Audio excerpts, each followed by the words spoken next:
Welcome Cedar Village. We are embarking on a new exploration around Cincinnati. I'm Rabbi Drew. We have, of course, Jessica, our art specialist. Welcome to another Village Arts Insights. We are checking out Holocaust and Humanity Center's Upstander Project, Cincinnati Upstander Project. And we are currently situated outside of a coffee shop. I'll tell you about it. It's in Camp Washington off Coleraine Avenue, and it's called Mom and M Coffee. Very neat. So this Upstander Project is a bunch of murals positioned around Cincinnati with, as you can tell, well, this one's interesting, it's like cut.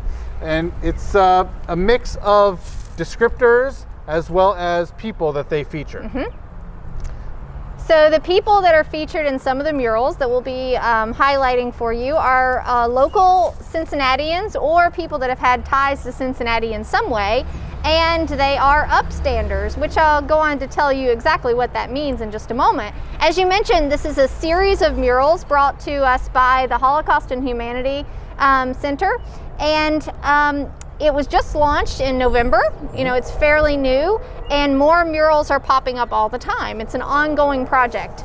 And it was created through the generous funding from the Carol Ann and Ralph V. Hale Jr. and U.S. Bank Foundation, and also had a creative support from this AGAR agency, which is a creative group. And so these murals are meant to highlight character strengths or people that are upstanders. And what is an upstander? Well, an upstander is an individual who stands up for others. You know, kind of goes right into the word, upstander. And standing up for people that maybe aren't able to stand up for themselves, speaking up for rights. They fight against injustice and unfairness, and they use their character strengths to inspire action and become the best of humanity today. They are willing to sacrifice, and anyone can be an upstander, even us. Who knew? And there's no more important time than now to be one. And that's really important. We can all stand up for someone right now. So a little bit more about this project, the Cincy Upstander Project. It's meant to inspire others, and so it's just an inspirational project. They will be putting on citywide art campaigns, monthly programs, museum tours, and really the CEO of the Holocaust and Humanity Center, Sarah Weiss, said that the mission is to ensure that the lessons of the Holocaust inspire action today. And that's the core of this whole project. That every person can activate their strengths to become upstanders, to make a difference in their own unique way, and we need it at this moment. And so we're standing in front of this mural that says, "I am an upstander." So this is one of many that will feature character strengths. So like we said, anybody could be an upstander. Some different qualities that could make an upstander are actually listed on a little plaque over at the side, which I'm going to read off. That would be great. So here we go. Appreciation of beauty and excellence, bravery, creativity, curiosity, fairness, forgiveness, gratitude, honesty, hope, humility, humor, judgment, kindness, leadership, love of learning, perseverance, perspective, prudence, self-regulation, social intelligence, spirituality, teamwork, and zest. We like that one. That's great. So throughout the murals that we are going to visit all around town, they're really located all over the place. Avondale, as I said, we're in Camp Washington right now. They're in Over the Rhine. They're in Westchester. They're in Pendleton. And more are popping up everywhere all the time. So some of those will have a person that represents one of those strengths that you just mentioned, and some will just have a statement about a strength, just like this. I want to mention a little bit about the style of the murals. They're all done in a pop art style, using patterns and bold colors. Usually they're focused on 2 or 3 colors in each one, so they're meant to stand out and be seen from a distance. And it's really in the style of pop artists from the 1960s, such as Andy Warhol and Roy Lichtenstein, so that you might be familiar with.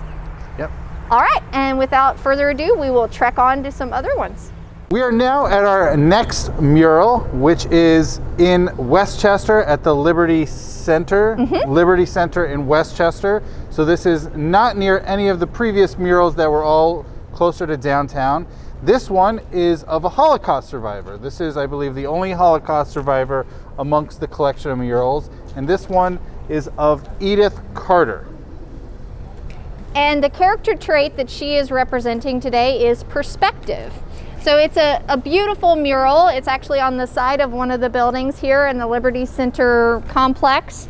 It's done in, as you can probably see, in greens with a navy blue background. So, but just a little bit of background on her. I have a biography of Edith Carter that I would love to share, because for some of you, you may have heard of her.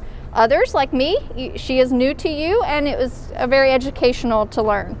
So Edith Carter was born in a small town in Deutschhaus, Czechoslovakia on December 17, 1914. Edith and her family, the only Jews in the town, had not experienced any issues with anti-Semitism until the rise of Nazism. So the first incident occurred in 1923 when a group of boys from their town returned from a trip to Germany and affixed a swastika on the lightning rod of Edith's family home. Edith's parents, Otto and Olga, decided to move the family to the town of Olmütz, which had a larger Jewish community. While in Olmütz, Edith met a young man named Ernst Carter, whom she married in 1937. After the Munich Pact of 1938, which ceded to the Sudetenland to Germany, tensions and acts of anti-Semitism rose in Czechoslovakia. Edith and Ernst wanted to leave, but were unable to because of the German occupation of the remainder of Czechoslovakia in March 1939. During this time, Edith's family's home and business were taken over or Aryanized. Edith and Ernst were deported to Theresienstadt in 1942.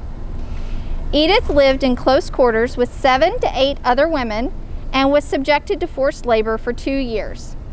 In June 1944, representatives from the Danish Red Cross and the International Red Cross visited for an inspection. This came after Danish leaders urged the Red Cross to check on Danish Jews who had recently been deported there. Prior to the visit, Edith and other prisoners were forced to beautify the grounds by planting gardens, painting houses, renovating barracks, and creating spaces like cafes in order to deceive the inspectors and show that Jews were not being mistreated. Wow. On May 15th, Edith and Ernst were deported to Auschwitz-Birkenau as part of the plan to fool the Red Cross. They were 2 of the 7,503 inmates who had been deported in order to decrease overcrowding. After being tattooed as prisoner A3908, Edith was assigned to hard labor moving bricks. She never gave up hope that somehow she and Ernst would survive and be reunited. The last time Edith saw her husband was on July 1st, when he was selected with 1,000 other men for a labor detail. Edith remained in Auschwitz until she was sent to 2 other camps, including Stutthof and Koch. In January 1945, Edith and other prisoners were forced to evacuate the camp on a death march because of the advancing Soviet army. The snow was so bad, the women were forced into a barn where they were guarded for 6 weeks with very little warmth or food. Forced to march again, Edith and 5 other women managed to escape and hide in a ditch.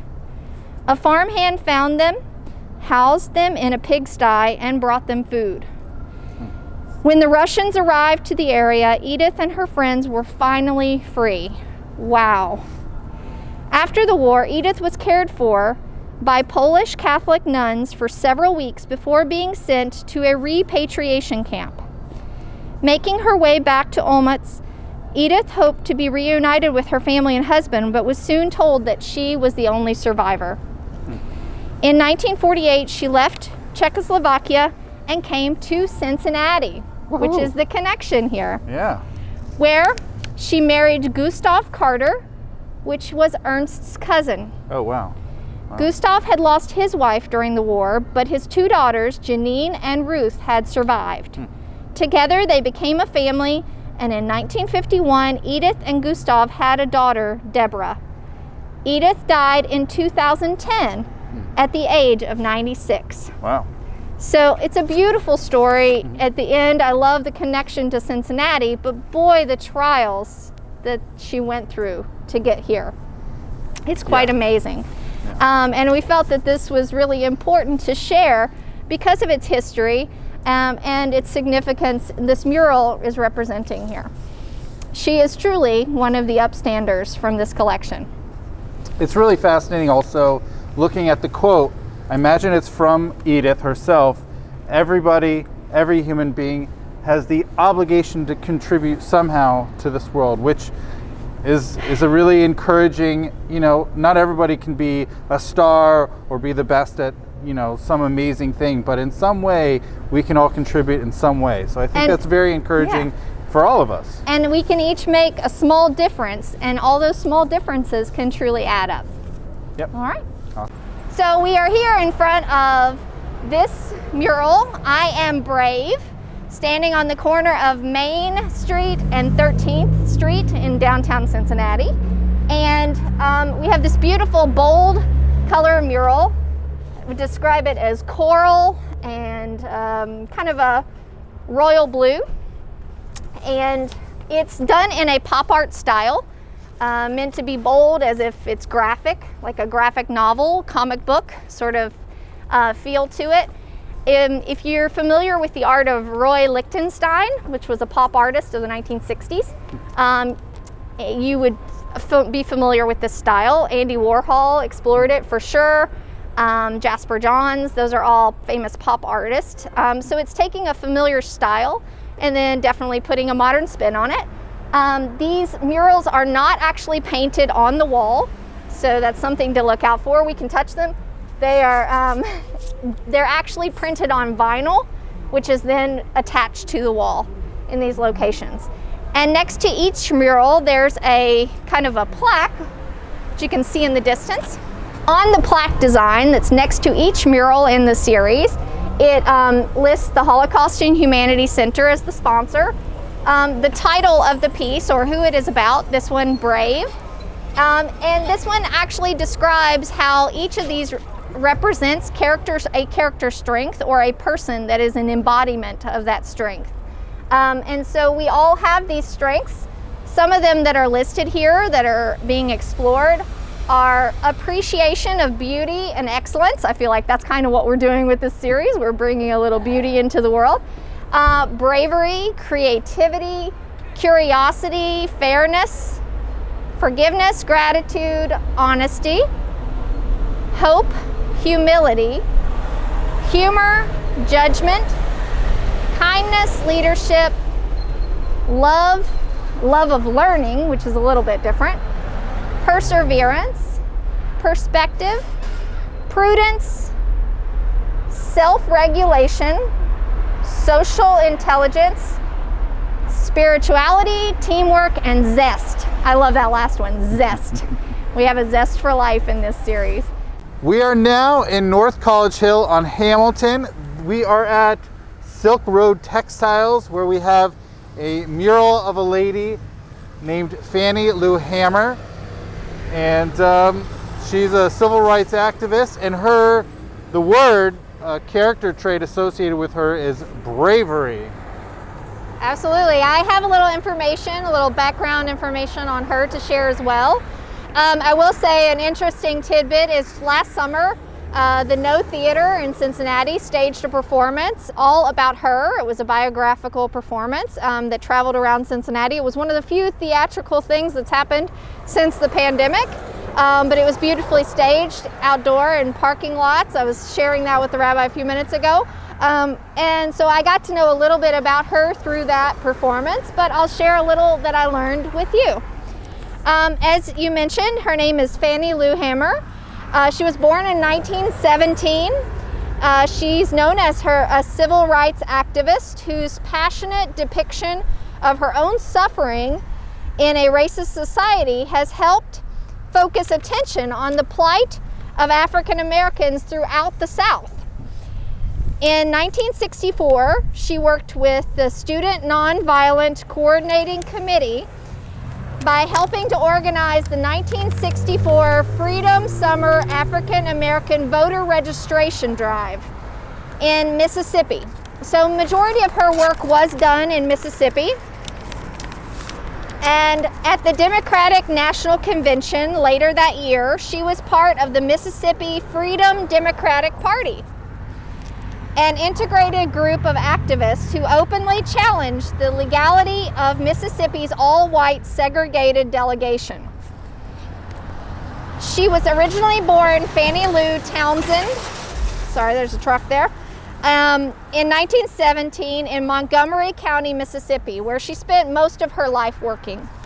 She was the daughter of sharecroppers, and she began working in the fields at an early age.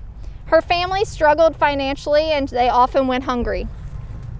She then eventually married a man named Perry Pap Hammer in 1944, but she continued to work hard to get by. In 1962, she made a life-changing decision to attend a protest meeting. And this was kind of what marked the rest of her life's work. She met civil rights activists there who would encourage African Americans to register to vote.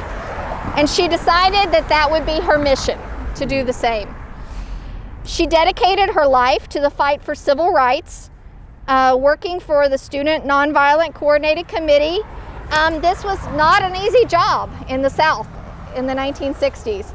And in 1963, she was arrested, threatened, beaten, shot at. You know, she was right in the mix. But she didn't give up. She still continued to stand up for what she thought was right. And in 1964, she helped found the Mississippi Freedom Democratic Party, which then was the opposition to the all-white delegation there in Mississippi. So she said, this is not right. We should be represented equally. And so much so that then the next year, she ran for Congress in Mississippi. She did not win the race, but she really tried to make it nationally known the issues that they were facing there. She went on to set up organizations to increase business opportunities for minorities, and also to have child care and family services for African Americans in the South. She died in 1977 in Mississippi, but her life's work continues, and she, especially now, as we're still looking at voting rights and activism, she is still a voice in that field. Awesome. All right. Well, thank you, Jessica. Absolutely. I'm glad I could share that. It's a beautiful mural. I find it a little different from the ones we've looked at before.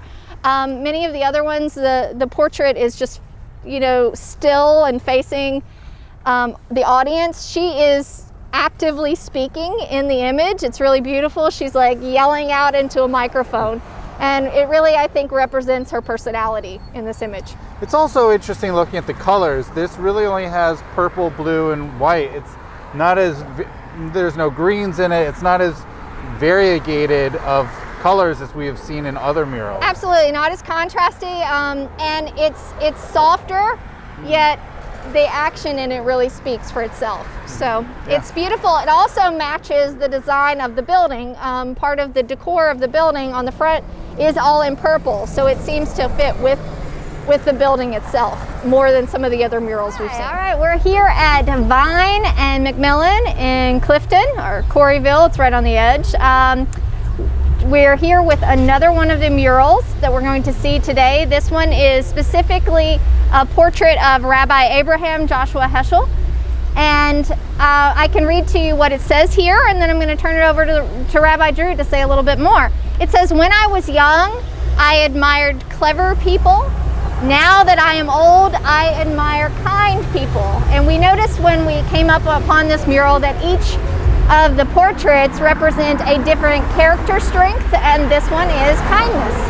Yes. All right, so this is Rabbi Abraham Joshua Hessel. So this is actually this is the only rabbi being presented on these murals. Now, Rabbi Abraham Joshua Hessel was many things. He was talented, he was intelligent. He actually even has a Cincinnati connection, would you believe it?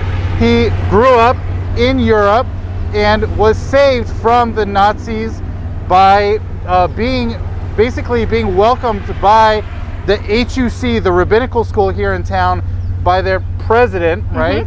And so he came over in 1940 and taught here for 5 years at the rabbinical school at Hebrew Union College. And then he spent the next 26 years teaching at the Jewish Theological Seminary in New York City. He actually descended from Hasidic descendants. He was part of Hasidic dynasties, but he was actually a really phenomenal, incredibly talented writer. Although he's written Hebrew books, Yiddish books, he has some really very accessible English language books. Now, the thing that absolutely blows me away is that he knew many languages. English was definitely not amongst his first few languages, probably his fifth language, and yet the way he wrote in English was far better than almost anybody could write in English. I could only dream of writing as well as he could, as mellifluously, as well of a writer as he. Let me just point out to you perhaps his two most famous books of all of his books. Okay. One is The Earth is the Lord's, which is a really fascinating look of how European Jewish, especially sort of the more shtetl, the village culture, used to be before the Nazi destruction of the European Jewish communities. And it is just so gorgeously written. Another book, perhaps his most famous work of all of them, is The Sabbath. It's actually a pretty slim volume, pretty thin. We probably even have it in one or two of our libraries somewhere around the building. And it is simply writing about the Sabbath. What is Shabbat? What is it? What is it about? And it's I highly recommend it. Now, he actually, as far as sort of being an upstander, standing up for people, perhaps the most famous image of Rabbi Hessel is his walking in Selma alongside Martin Luther King Jr. Absolutely. So there's a very famous of his image in that walk. And that's what each of these portraits are representing, an upstander that has spoken up for people that don't have voices to speak, or are doing the right thing in our society to make it a better place. So he's definitely one of those people. You mentioned the Cincinnati connection. In the reading I was doing, I noted that he met his wife here in Cincinnati as well. So his family began here. Wow. All right. Hi, standing here on Reading Road in Avondale in front of one of the murals. I will persevere. It's a lovely shade of purple.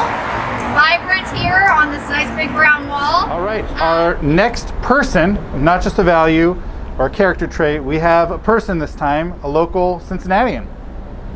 Her name is Shakila Ahmed. She's still alive, right? Yes, absolutely. She's a living Cincinnatian this time, and her character strength highlighted is love. All right. So here on the mural, it says, "Whatever I can do to make a difference, I try and do.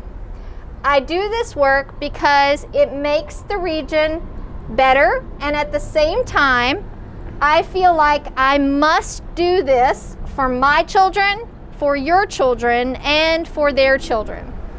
So Shakila Ahmed is listed as a Muslim and interfaith leader. I did a little research because I'm like, I want to know more about this person. Who is she? What does she do? So she is actually probably best known in Southwest Ohio for being the first woman to serve as a president and board chair of the Islamic Center of Greater Cincinnati. Cool. So that's a pretty big deal. So she served in this role for the ICGC for 5 years. She was the first female and youngest to serve on the board, and she established a lot of their programs that are meant to educate people on the Muslim faith, especially their neighbors, law enforcement, businesses, and educators, so they can be more informed on traditions. And then also her one of her missions is to help bring people of different faiths together. And she works with conflict resolution. She created a program called Tours and Talks to really try to get people on the same page and say, you know, we should all love one another despite our differences. So she's definitely a leader here in Cincinnati, and a woman to know, because hopefully she'll be around and doing things for this cause for a long time to come. So here we have another character strength. This one I'm particularly partial to. It happens to be mine, I think. It says, I am creative. I also really love it because it happens to be in my favorite colors. So we got really excited as you're driving along to the next destination and in our separate cars, and both of us happened to look over, and here it was, you know, right on the side in what's practically a little alley here in Pendleton. It's right at the corner, near the corner of 12th and Spring, in the Pendleton district of downtown Cincinnati. So anything you want to mention about it, Rabbi? Creativity's good. I don't know what else to say. I mean, you know, it's interesting thinking about either being a leader or even more specifically about being an upstander. Sometimes standing up for someone requires thinking outside of the typical social parameters one's used to being operating within, and sometimes that just means doing things differently than anybody else has done before. So, yeah. I think that's it. Yeah, be creative, and that's one thing that I encourage all of you to do all the time at Cedar Village. You know, be creative and speak through a creative means. So let's keep doing that. Having just dealt with creativity, we have our next person, whose name is Kik Lee, our next Cincinnatian, I really should say. Our next Cincinnati upstander is Kik Lee, who is described with the character strength of creativity. We're currently located just outside of Cincinnati's Findlay Market, and it's literally within just spitting distance. So here we go. All right, so as you mentioned, this gentleman named Kik Lee is highlighted here for creativity. I'll tell you a little bit about him in just a second. But one thing that, as we've gone along and looked at many of the murals, I mentioned some of the artistic qualities of them earlier on, and maybe we can zoom in after I talk in a second. But this one is particularly great because one of the styles that these are based on is kind of a woodblock printing. You know, they're not actually woodblock prints, but the style is reminiscent of that. And I love the detail in his face and the hair. And you see this lineation that you would see in etchings or engravings or lithographs. And so it's a really beautiful design element that's included in all of the murals, but this one, it really stands out because of his beard and facial hair and the shadows that are represented. And so with these, basically it's a portrait of an individual. This individual happens to be the youngest that is featured. He is 30 years old. As Rabbi Drew mentioned, he is a Cincinnatian. He is actually the founder of the Cincinnati Music Accelerator program. He's an arts advocate, having been a foster child all of his life. He grew up with music as his major outlet. And so he then began to compose music at a very early age. And wanting to have access to sell that, he learned about copyright issues and how to license your work. And he saw that that was a need for young artists to be able to be knowledgeable and have access to getting their work out there while also be protected. And so he's an advocate for young artists and young musicians out there to have a voice and be able to have their creativity highlighted. So Kik Lee is for sure an upstander in that respect. Like Rabbi Drew mentioned, this is right outside Findlay Market, so it's a great place for exposure here. He's going to spin the camera and show you just how close it is. Kik Lee is getting his name out around Cincinnati. In 2017, he was a People's Liberty Grant recipient, and that was give him the ability to kind of kickstart his business. Here on the mural, we see it says, "Don't be afraid to think what you think creatively." Don't be afraid to express yourself. Be a free thinker. Be considerate. Be awake. As they say, be woke. So I think this is a great mural to have out here in such a public place, in such a young and vibrant area of Cincinnati. And it's definitely a creative area of Cincinnati. So he is a perfect person that they chose to put here.